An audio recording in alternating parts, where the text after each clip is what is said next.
এই যে আমরা চলে এসেছি আলু বাগানে। এখানে ভাইয়া অনেক সুন্দর করে আলু চাষ করতে, দেখেন কতগুলা আলু।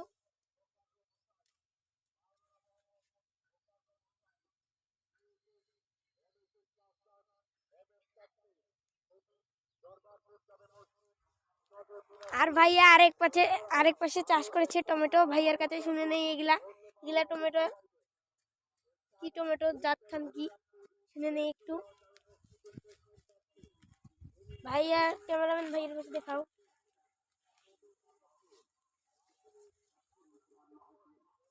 ভাইয়া বলেন এই টমেটোর ফলন কেমন হয়? ইনশাআল্লাহ এই টমেটোর ফলন ভালো হয়। তাহলে এবার আলু চাষ করেছেন? আলু চাষ তো করছি, আলু গতবারে ধরা খাইছি আমরা, এবারও দেখছি কি হয়। ওখানে 1 বিঘা লাগাইছি, এখানে 1.5 বিঘা লাগাইছি। মনে হয় এবারে আলুর ফলন ভালোই হবে। ইনশাআল্লাহ মোটামুটি হবে।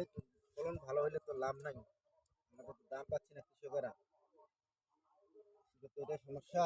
মনে হচ্ছে টমেটোর দাম ভালো হয়। টমেটো তো ইনশাআল্লাহ কোনোবার পাই না। এবার গতবার তো দামে ছিল না, এবার দেখি ইনশাআল্লাহ কি হয়। মানুষ তো বলতেছে আলুর দাম না হলে টমেটোর দামও হবে না।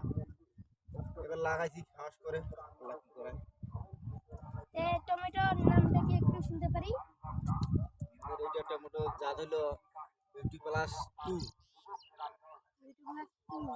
এটা কি প্রথমবার গাড়িছেন নাকি আগেও গাড়িছেন? আগে তো গাইছিলাম অন্য টমেটো, আর এখন এটা গাইলাম বিউটি প্লাস নতুন, এবার প্রথম। দেখি কি হয়। ইনশাআল্লাহ ফলন ভালো হবে, দেখা যাক কি হয় এইবার। ইনশাআল্লাহ।